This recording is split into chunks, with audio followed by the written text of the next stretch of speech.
The United States of America was the greatest country before Trump, and it's the greatest country now after Trump. The white supremacists want to go back. They want to go back to the days when it was legal to own slaves. You are about to be entertained by the ape, the young man who has become a legend in his own time. You want answers. I want the truth. You can't handle the truth. Oh, a legend in his own time. I wouldn't call myself a legend, but you know what? I am a legend. I'll accept that. What's good, everybody? How are you? What's happening? Frosty out there, and the upcoming snowstorm is going to be like crazy. But anyway, everybody, welcome. It's the Ron Kelly Show, and it's on blogtalkradio.com, the RonKellyShow.com, YouTube live right now. Go on over there if you can't. If you don't have Facebook, because I've discovered a lot of people who don't have Facebook.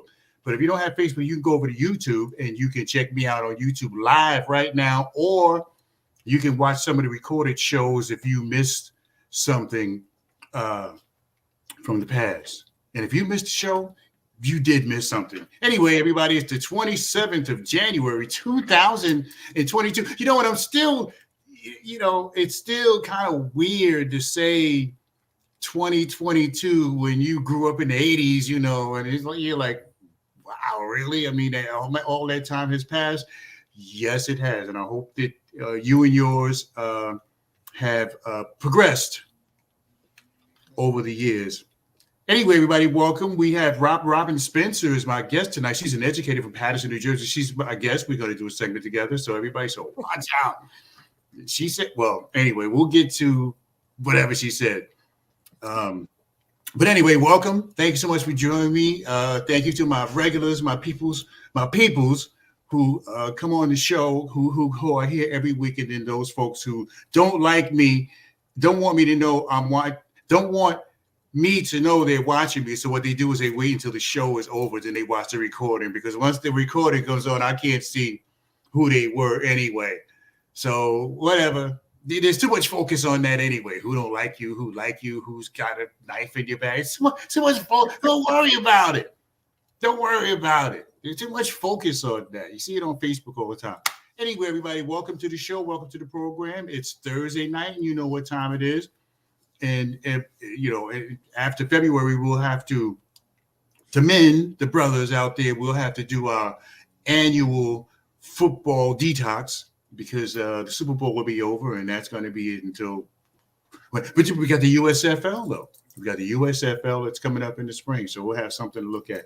Anyway, everybody, welcome. Thank you so much for joining me every Thursday night here on the Ron Kelly Show. I really appreciate you guys who tune in on a regular basis, and those across the fruited plain, the United States of America, who tune into the Ron Kelly Show. And send me hate mail and stuff as well. Keep it coming. Okay, so welcome, Robin. Welcome to the program. Robin Spencer is an educator from Paterson, New Jersey. Welcome. Thank you for joining me. Thanks for having me. Okay, all right. Yeah. So we're going to have a black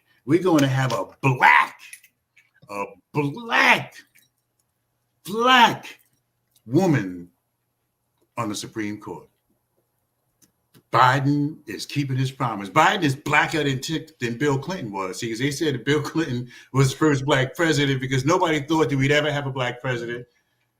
Did we have a black president? Oh, okay. Yeah, that's right. Barack Obama. Yeah, I almost forgot. Anyway. I didn't know if that was shade or not. Poor Barack Obama.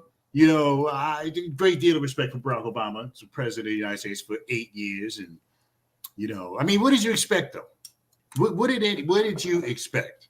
Because when Barack Obama became president, oh, Lord, we did the promised land. We got a black man and a black woman and 2 little black girls. And what happened? Nothing. And it's not to say that he didn't try, because you got the Obamacare that's still going. People who do have health care insurance who wouldn't have had it otherwise had it been for Obamacare. And as many times as the Republicans tried to knock it down, or change the name, stood right up. Okay, so Robin, so let's get into this. your district is the Paterson, New Jersey school district? No. No, so I actually teach out of East Orange. Oh, that's right. Yeah, because you mentioned the campus high school. Yes. Shout out to Joanne Jackson. Hey, my sister, how are you? Good to see you. Thank you for joining us. So, but aren't they all the same though, Robin? No. Isn't the Trenton district and the Newark district and the Patterson district and the Jersey State district? Are there very many differences in how funding goes and what the policies are?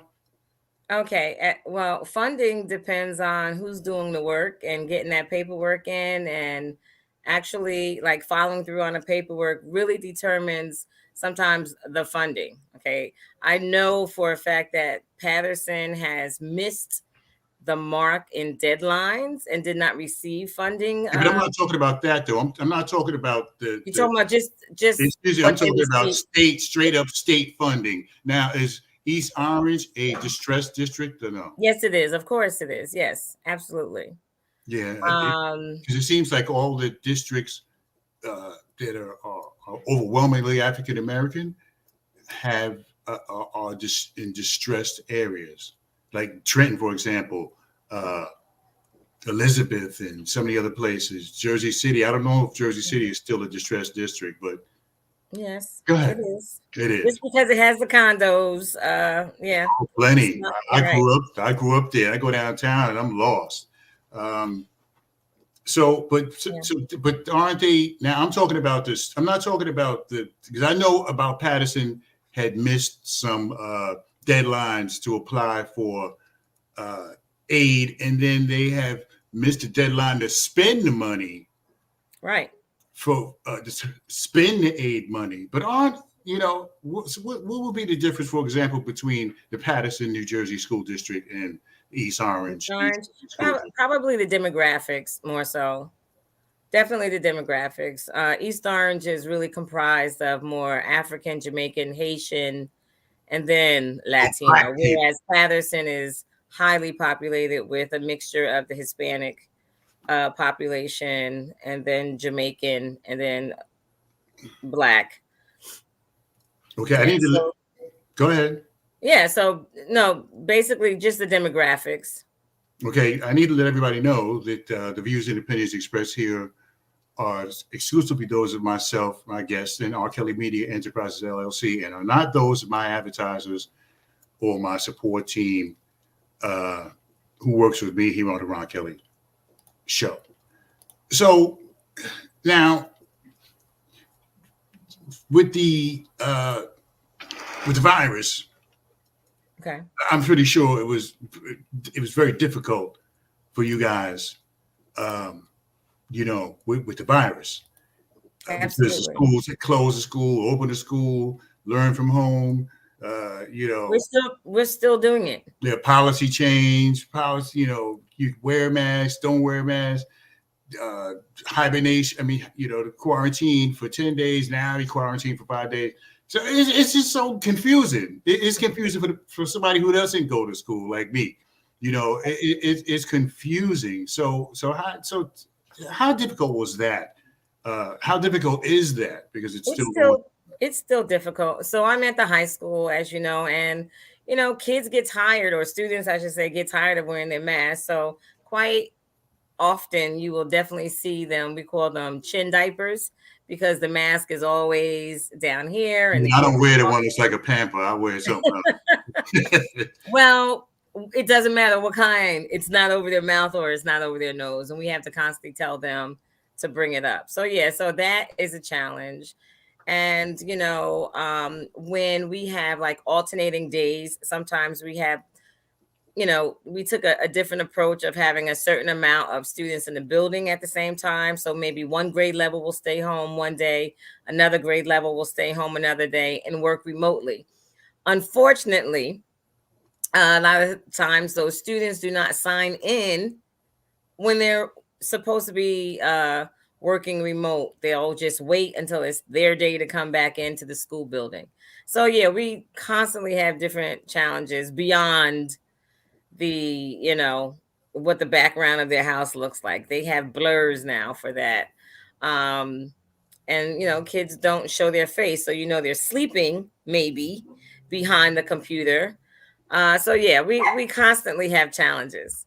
Yeah, because and the other thing too is, especially, and these are the things that we don't talk about. These are the things that we leave in the closet, like the uncle that always act up at Thanksgiving. You got to lock him in the closet, and some of these things we lock. Some of these things we lock in the closet because Pookie is smoking crack, and Pookie might, that laptop that one of the kids came home with might look very, very inviting. And so you have that also, that the kid can wake up in the morning and go to class and the computer is walking out the door. The computer is gone. And see, these are the things we don't talk about. These are the things that we hide, well, don't talk about that, But that's reality. There's a lot of things in the Black community that we don't talk about that are just the reality of the Black community.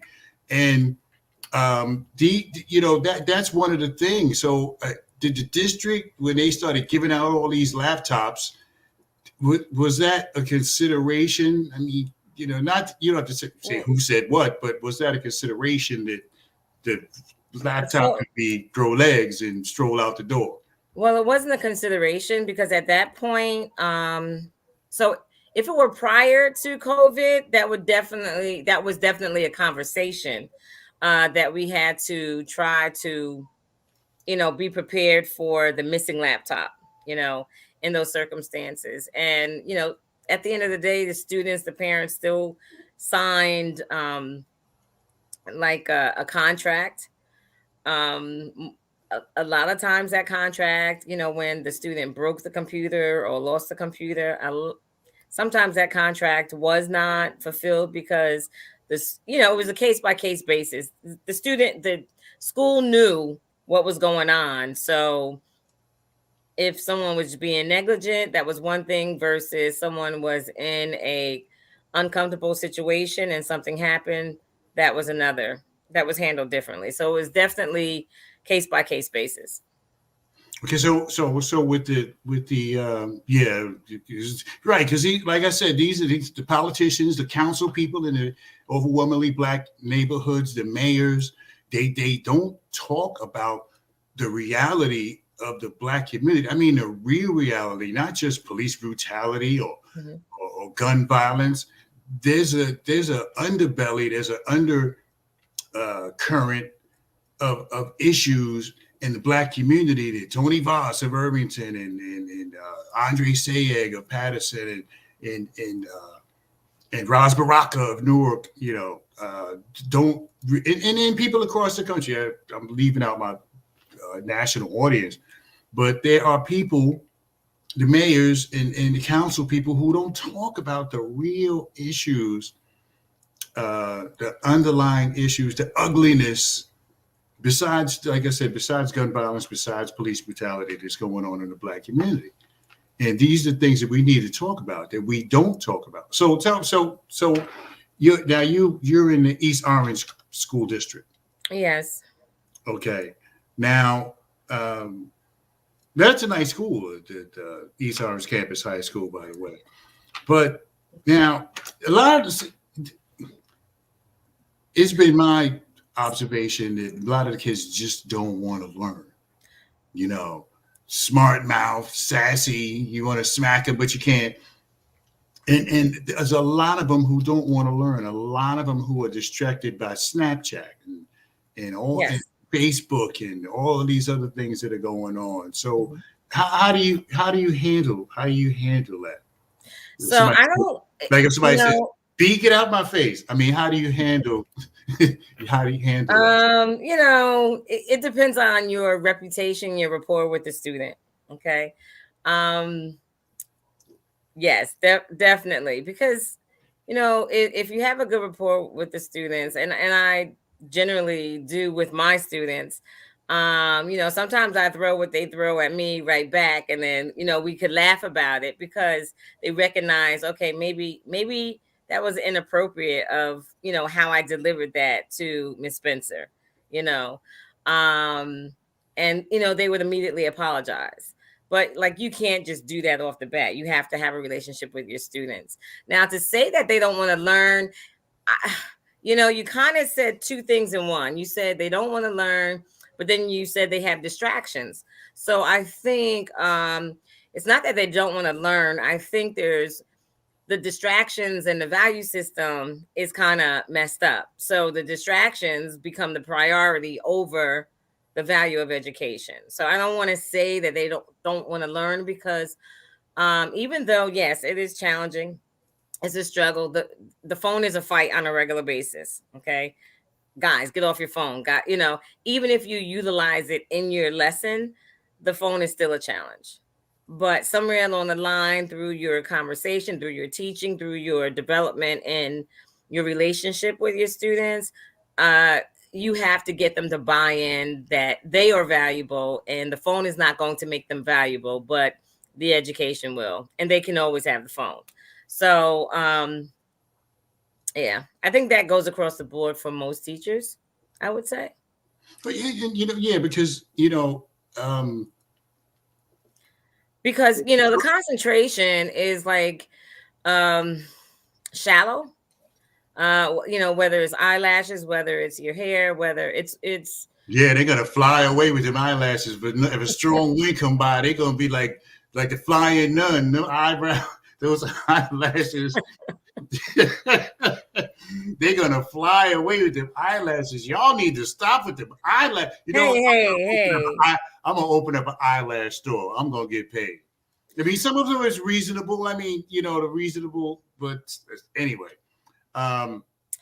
So that's a distraction. That's what I mean. That's a distraction.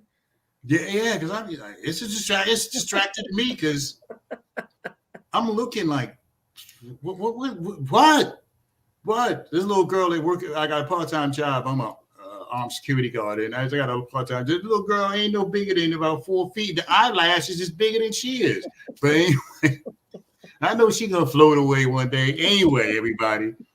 Let me take a break. Let me take a quick break, everybody, and we'll be back in just a minute with East Orange District Educator Robin Spencer. We'll be back in just a moment with more. It's the Ron Kelly Show, and it's on blogtalkradio.com. It's the RonKellyShow.com.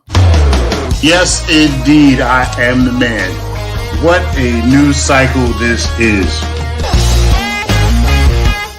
This guy has got to go. Trump has got to go.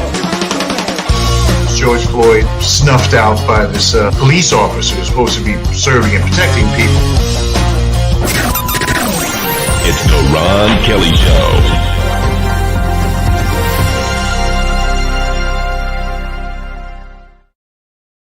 Oh, yes, it is the Ron Kelly Show, 18 minutes past the hour. It's that time of the year again.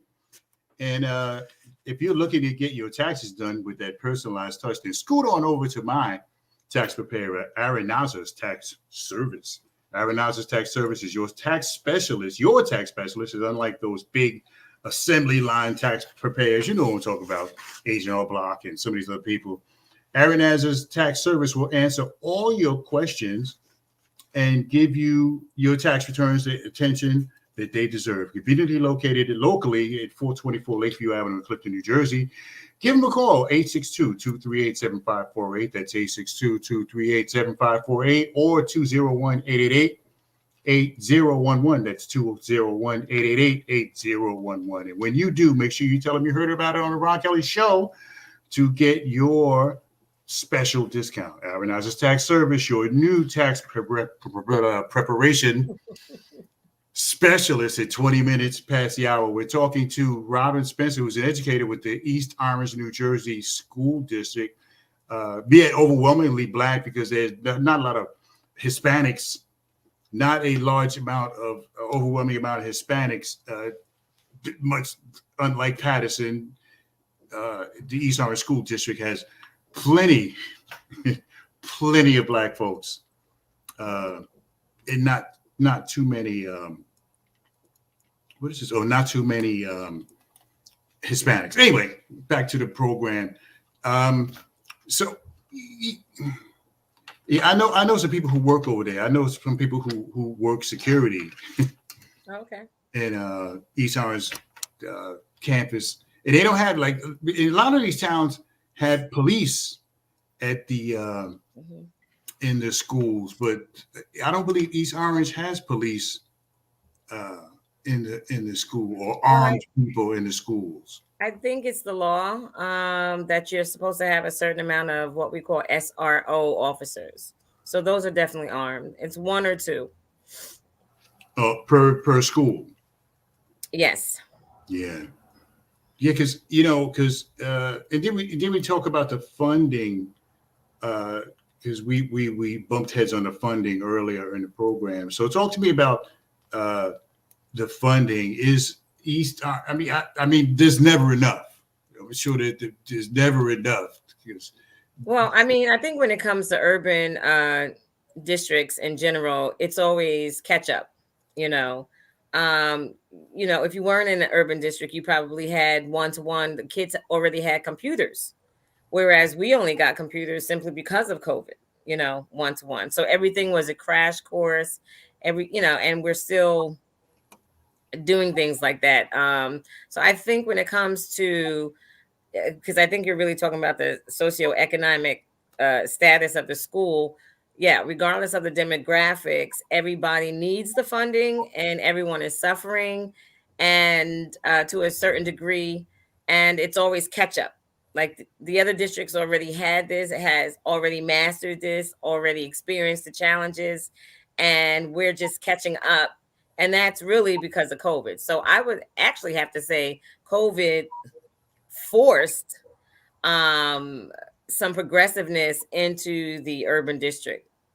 but you got to figure. But you look at the urban district versus the suburban district, Okay. for example, where white folks are That's what overwhelming. They're the overwhelming population in some of these. And let's people get mad at me too, and that's okay. But I mean, look at the difference between how the white kids behave versus how our kids behave. And I know this is a prickly subject. It's going to rub some people the wrong way. But when you go to these schools, they're not all scarred up with graffiti and stuff, and and I mean, the big difference is like they go and shoot up the school. I mean, that's kind of balances it out. But there's a difference. Those kids are not as angry as our kids, and Well, and there's some underlying issues as to why right. our kids are so angry. Well, they have a different life, one I'm sure that like the urban school district kids, you got a great part of them that will be getting their food through the school, so they're dependent, they're hungry, Yeah, they want to white focus. kids, white kids are eating waffles Right. before they even get in the Mercedes. Right. So, it's not just, a single parent working two jobs, but like just outside of the school, there's different issues. There's different things on your mind because hey, it's like you don't have to live in it. It's about poverty. Like what level of poverty or what level of middle class, you have different issues. You have different things going on in your life. And it's no different when it comes to education and the children.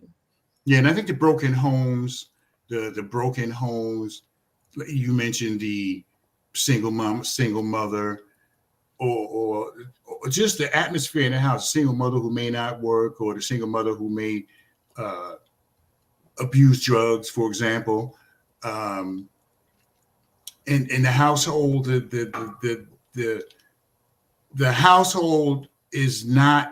I mean, the feeling, the aura of the household is not solid, where a kid can feel, say, mama might have boyfriend or whatever rolling through every now and then, and he don't like the kids. I mean, there's just so many things, so many issues as to why our kids are so angry. But look at I mentioned Paterson, New Jersey, for example, because Paterson, New Jersey is a tale of two cities, because you got the east side, it's very nice, and black folks live over there, plenty of them. Very nice, fine manicured lawns, very nice houses, no dirt, no grime, no graffiti, none of that stuff. And then you transfer over to the Fourth Ward, for example, in Paterson, New Jersey. Pardon me, my people who are listening across the country, who are like, what is he talking about? Where it's just shooting after shooting after shooting, and drugs and guns and carjackings and all kinds of stuff going on. Because you can't even say that all black folks are criminal minded, because there are people, black folks, who are living like white folks do. I understand what you're saying. Listen, shout out to the east side. I do live on the east side, but not where you're talking. We've had some shootings over here too. A bullet is carried, a gun is carried, so it doesn't matter. I do understand what you're saying. Not like Rosa Parks. You have, and thank God. Yeah, right? And thank God. But I think it just kind of goes back to the value system. No one believes in the religion anymore. Okay, no one knows if they're. No one wants to claim whether they're a he, she, they. There's a lot of things going on, and education and the value for self, when it comes to education, is kind of low on the totem pole. Everybody wants to be a rapper. Everybody wants to be a rapper, or or they want to be that first round draft pick. And there's thousands and thousands and thousands and thousands of student athletes who go to college and play football, play basketball, and you're not going anywhere. You graduate, and then hopefully you have a marketable skill. So when you get out of school, because the chances of you going to the NBA are extremely low. And that's not to discourage anybody, but it's just a reality. The chance of you going to the NBA is even lower. So, because at least in the football, there's like 200 and something people to get drafted, but in basketball, it's not like that. It's just a handful of people get drafted. But anyway, so the anger and the peer pressure that takes place, definitely. Where, like the little girls say, "Oh, I had sex. So you ain't had sex yet? Oh, you out of the loop because you haven't done it yet. So now the pressure is on for you to do it. Yes. Girls have babies. You ain't had a baby. Now the pressure is on for you to have it because the kids, their peers have more influence on them than their parents. Of course. Yeah, it seems like, because you spend more time at school, as a child. It's just like you spend more time at work. So you spend more time in, your fun time. And I'm not, because like if you count the times that you're going to bed, you have to shave those times away from your family. But, so these kids are with other kids. Yes, they're definitely being pressure, smoking, sex, the traditional pressures of high school and actually school from, I would say, 10 and up. Yeah, see, it wasn't like that when I was going to high school. We didn't, I had friends who were criminal minded, but I always left, I wasn't going to jail. And thankfully I have no record. So now what are the issues, and not just in East Orange school district, but what are some of the issues that need to be addressed? Just 30 minutes past the hour, everybody. What are the issues that need to be addressed in urban school districts, not just East Orange, so it's East Orange General, not just East Orange, but just across the country in urban communities where Black folks are overwhelmingly the majority? Well, I think it's definitely territorial when it comes to gangs, because a lot of times the fighting that takes place in the school system start out from the street. So that's definitely a community issue. Unfortunately, you can't just draw the line and say, okay, we're going to be cool once we're inside the building.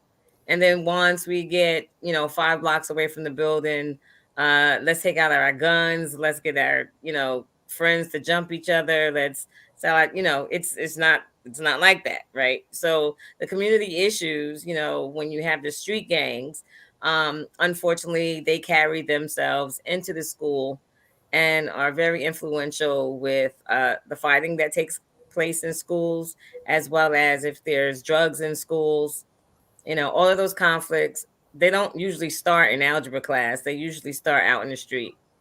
Yeah, absolutely. Yeah, because and the gangs, see, because kids. Everybody wants to sit in. Yeah, but let me say this. I don't want, it's not always the broken homes and the, maybe the daddy ain't there. And it's not always because the daddy don't want to be there. You know what I'm saying? Sometimes it's just the logistics and, and the couple just, you can't see past their issues with each other to address what's going on with their kid. And a lot of times the parents will walk away, the mother's pissed off, the father's angry, and the kids who just want some love wind up going to gangs and, because the gang say, I love you, man. We know that's not true. But the kid is so desperate for some love, for some attention, that he winds up joining the gang and, because how many kids can you imagine? Like, how many kids are in prison right now who are like, damn, I should have went home, but why did I follow behind these knuckleheads? And they're sitting in prison with football score sentences, and because of a bad decision, So it's not always that the father's bad or the mother's bad. Sometimes they just can't see past their issues, and the kid winds up on the street looking for love. Oh. Or looking for acceptance. I wouldn't say, because, I taught at Passaic County Jail at one point for like 5 years. And, we had a lot of young people in there that, they regretted what they did and they shared their stories. And a lot of them, they just had nothing else to do. So that's the other issue. We always talk about recreation centers for our students or kids in the community. Growing up, we had the Boys and Girls Club. Now I forgot what it's called now. The Girls Club, the Boys Club. I think the Boys and Girls Club. That's what it is. it. I'm dating myself. It was definitely just the Boys Club. They're gonna call it just a club. It was at some point because right. Because you got to add in the transgender. Well, anyway, right. When we started. So I mean, I don't think there's as many outlets that are reasonably priced for parents to send their kids, and then you also have the safety issue. Before it was nothing for us. Well, you're from Patterson. It was nothing for me to walk downtown. We had a girls club at the Masonic Temple at one point. The NAACP youth was down there, and it was nothing to walk home alone, back to the east side, so that's what we do. But you can't do that now. Like, you have all these concerns of just stray bullets like we had last week. So, yeah. I'm sorry. And people talk about that, back in the day. I reminisce about back in the day too. When I was going to school, I was going to grammar school, Lincoln High School, Jersey City, New Jersey. And those days are gone. Right. But we were just talking about the differences. Yeah, those days are gone. It was a different time. It was a different era. We're talking about like the late 70s, early 80s, as opposed to the 2022s. You know what I'm saying? Which is just off the hook right now. But they had more outlets for kids to go and be a part of. You didn't have to be an athlete. They had more recreational things. While that parent was working, a kid can go someplace. I mean, I think that was the point of me bringing it up. It has definitely changed. Yeah, it's always going to change. Yeah, and I'm not challenging what you on that note, but we didn't have social media. There was no social media. There was no Facebook, no Twitter. Right. It wasn't even thought about back then. You had to actually go to somebody's house.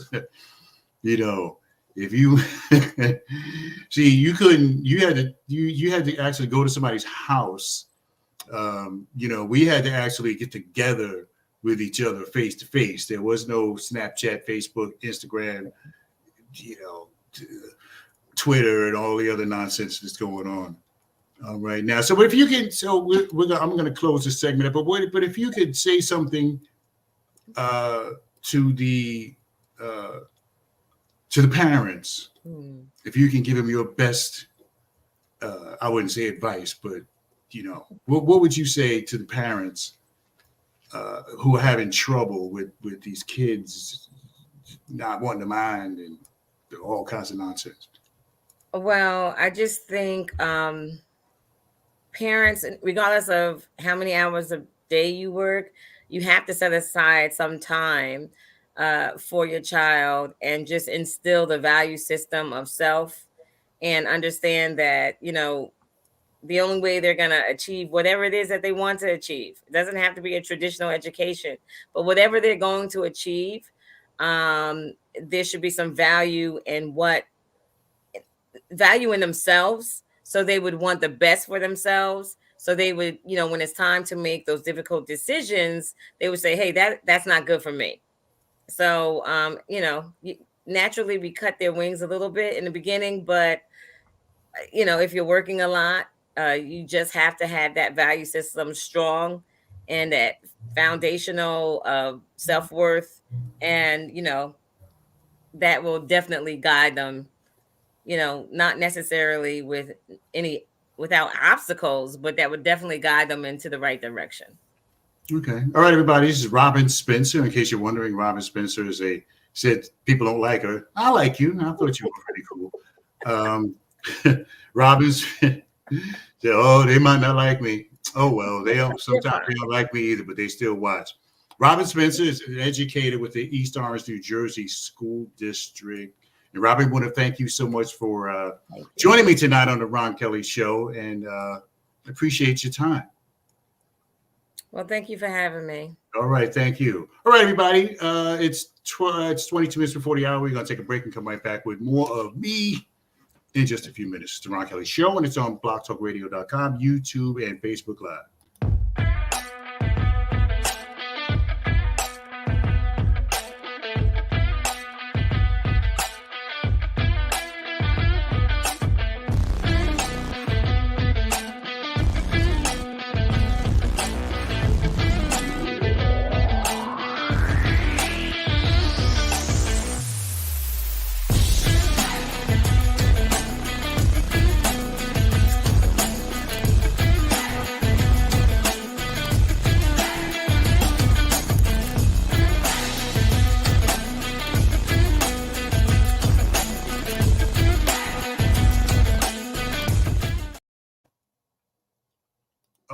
Righty then, for 41 years, imagine that, for 41 years, Amercan Porterfield Transportation has provided safe, clean, reliable transportation to and from your destination. Amercan Porterfield Transportation provides service to schools, churches, and medical transportation as well. Licensed to operate by the New Jersey State Department of Transportation.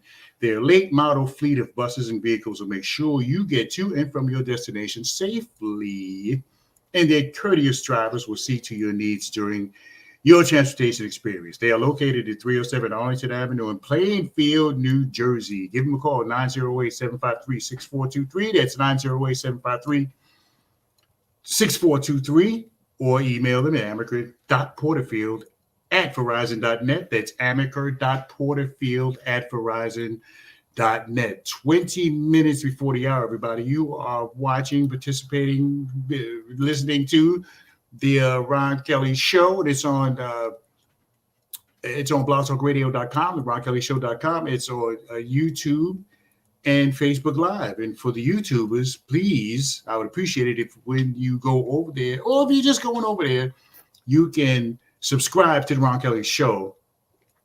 I would really, really appreciate it. All right, everybody. 19 minutes before the hour. So, wow. So there's a chance we're going to have a black. Well, President Biden did say there was going to be a black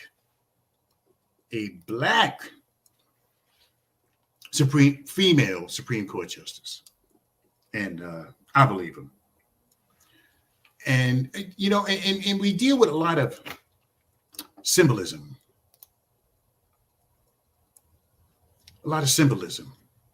Black president. We had a black president for 8 years.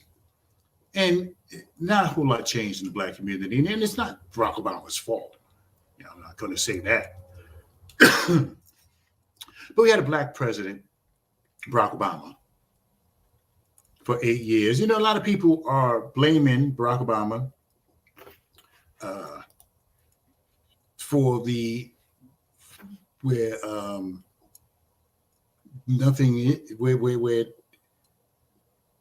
blaming Barack Obama for the inaction that took place. Joanne Jackson says, I'm where all mommies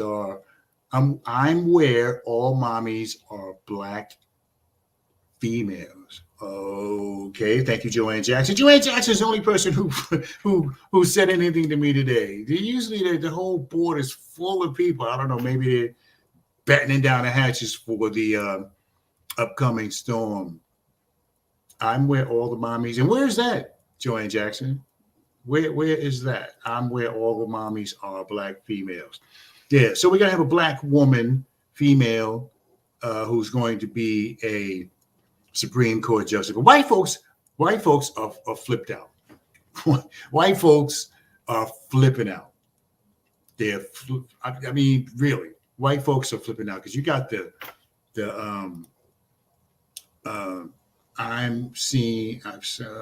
okay. All right, Miss Joanne Jackson. Thank you so much for participating. Joanne Jackson is the only person who said anything to me tonight. Like, wow, y'all mad at me or something? Anyway, white folks are tripping because they're going to these school board meetings, you know, because they are upset about the mask mandate. You know, now white folks have never been told what to do. You know, white folks have never been mandated to do anything. White folks are the one that were telling everybody else what to do. You know, so you have these white folks that are going to white folks, anti-vaxxers mostly, because not all white folks are anti-vaxxers. Black folks are anti-vaxxers too, but they don't go to the extremes that white folks do. So you have white folks that are going to school board meetings and making threats. They're going to kill the doctor. They're going to stab the nurse, the school nurse, because they're upset about mask mandates. And then you have them comparing mask mandates to the Holocaust, where millions of Jewish people were put in ovens, brutalized and seized upon by the Germans back in the day. And you can't compare the Holocaust to mask mandates. That's outrageous. You can't do that. Did we even have them white folks who comparing the mask mandate to slavery? I mean, it's just unbelievable. How can you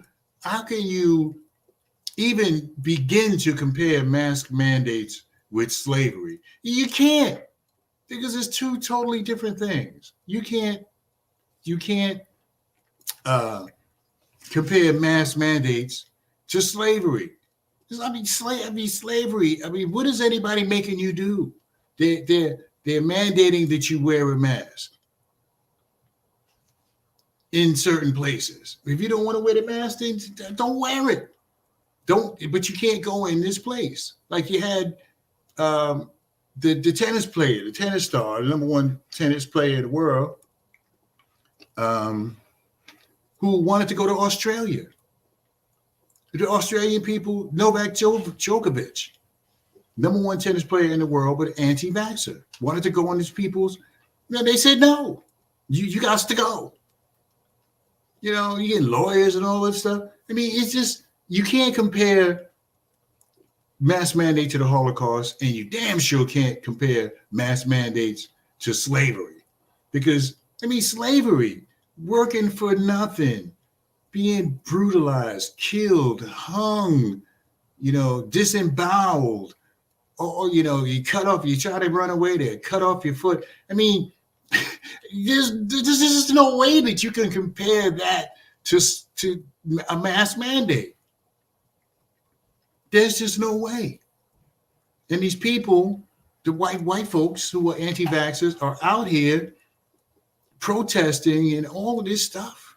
It's just unbelievable.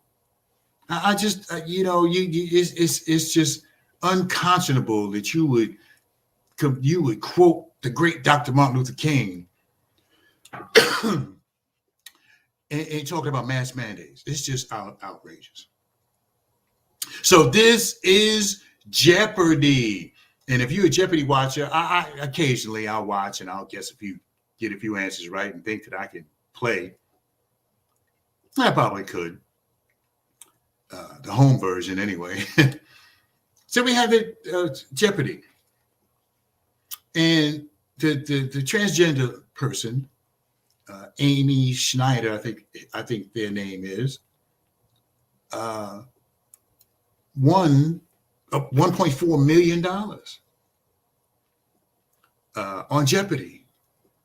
And I'm reading the you know, because they put it on Facebook, and I'm reading the comments of white folks who are supportive of Amy Schneider. Now, Amy Schneider is a man. Let's just, it is not, you know, hate. We're not going out beating up I mean, some people do beat up transgender people. Some people beat up blacks. Some people beat up Koreans, or the Asian beat up rate has skyrocketed over the last couple of years because of partly because of Donald Trump and the China virus nonsense that he says. And so, you know, you have people who are, oh, Amy, we love you. Oh, Amy, you're wonderful. Oh, Amy, this, Amy, that. Amy is not Amy. Amy is a man. And it strikes me that it's so easy for these people who are loving on Amy, and I'm not saying that they shouldn't, but it strikes me is you know, that they're loving on Amy. Amy, you're wonderful. Amy, you're this. Amy, you're that. Amy, you're, you know, the best thing since sliced bread. Amy is a dude. Amy is a man. Amy has Y chromosomes, I think you call it. No, you know, Amy is a man.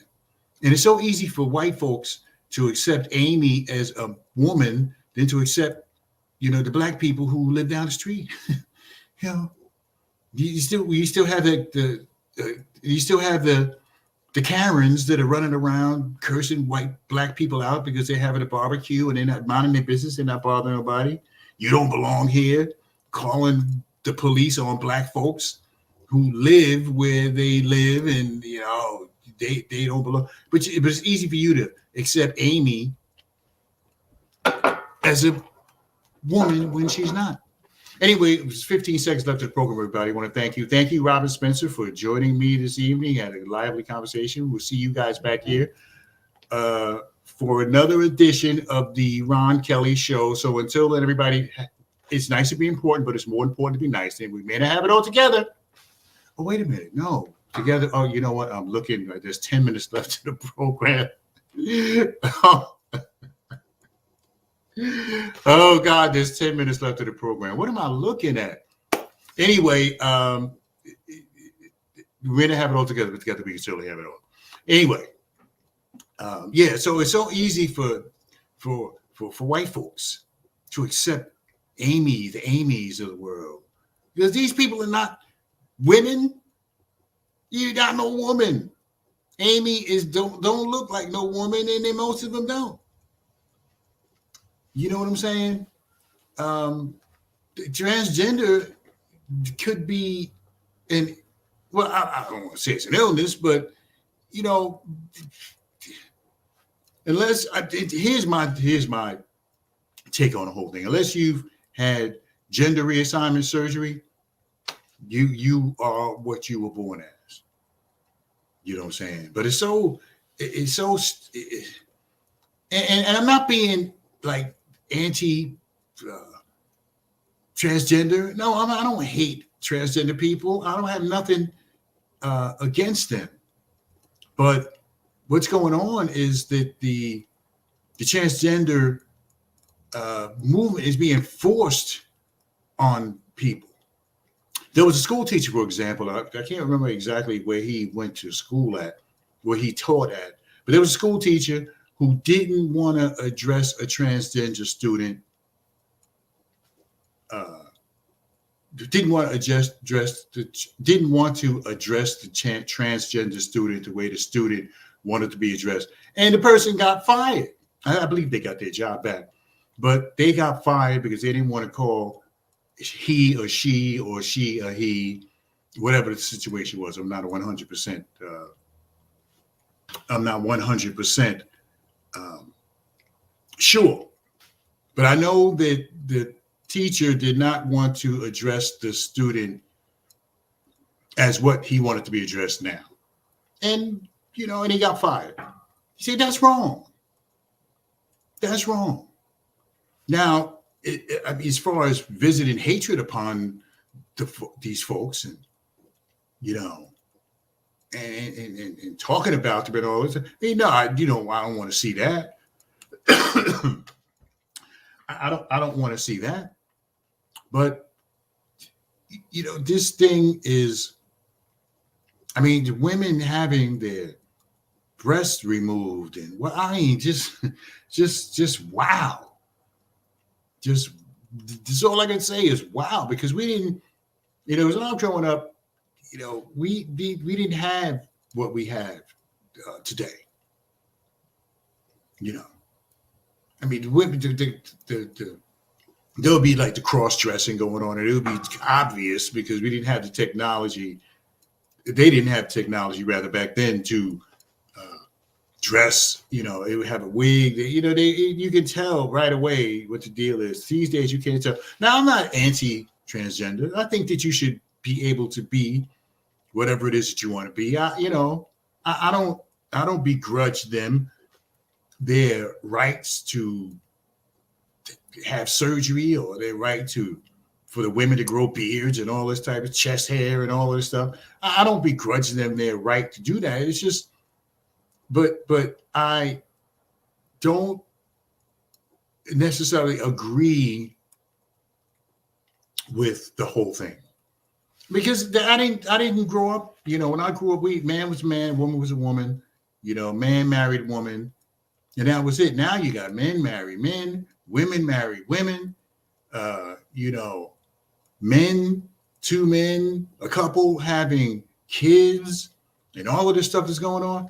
And because even the Pope had to bend over for the LGBT community. Because even the Pope said the other day, yesterday, I believe it was, day before yesterday, the Pope said, don't, practically in a strange sort of way endorsed the LGBT community. The Pope said, if your child is gay, let them be gay. Basically, is what the Pope said. The Pope. what the Catholic Church, what the Catholic Church says about this stuff, transgender, homosexuality, et cetera. But even the Pope. And see, black folks, how long we've been fighting for some equality? and the LGBT community has it just in a few years. People accept the LGBT lifestyle. I mean, you have people, Anderson Cooper on CNN, and you have what's her name from the daytime talk show host, and all these people, and it's like, oh, whatever, it's just a big party. Joanne Jackson says God is not pleased with it as well. The Catholic religion is so different. Yeah, that's true.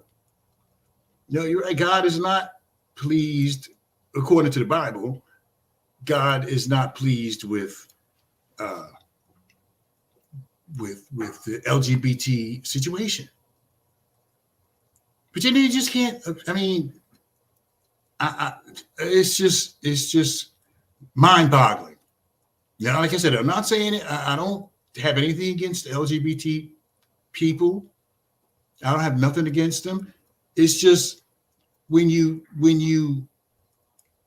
it's just something like, I got nothing against crackheads, but I can't see myself going out here and smoking no crack.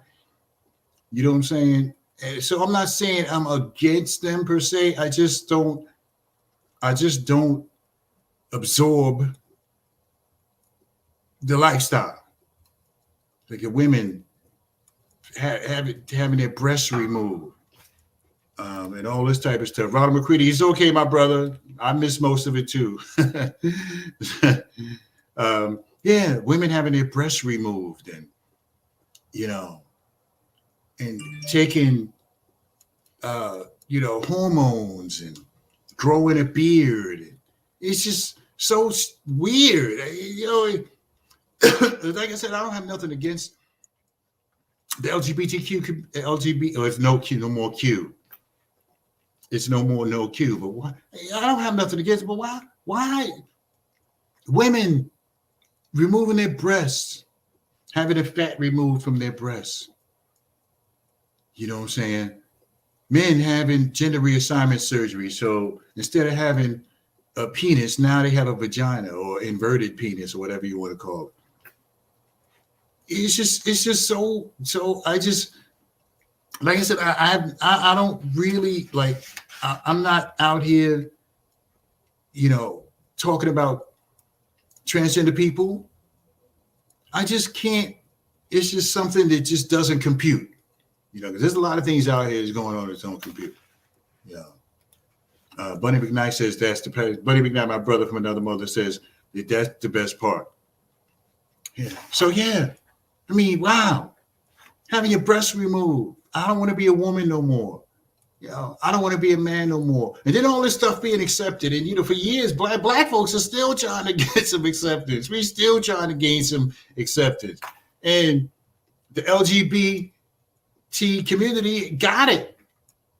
They got it because they're out here. A lot of them are famous. They're accepted. Black folks, they still don't want us living next door. But if Amy from and her husband or whatever moved next door, that would be okay. So black folks, after hundreds of years, we still can't get no satisfaction. And the LGBT community, they're accepted. So I don't know, like I said, I'm not, the 30 seconds left of the program, ladies and gentlemen. I'm not saying that I'm against the LGBT community, because I'm not. Okay, they have the right to do or be whatever it is they want to do or be.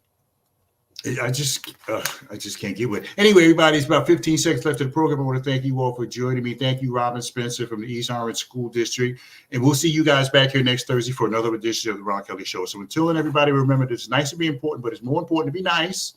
And then we may not have it all together, but together we can certainly have it all. Thank you so much. I think I'm done.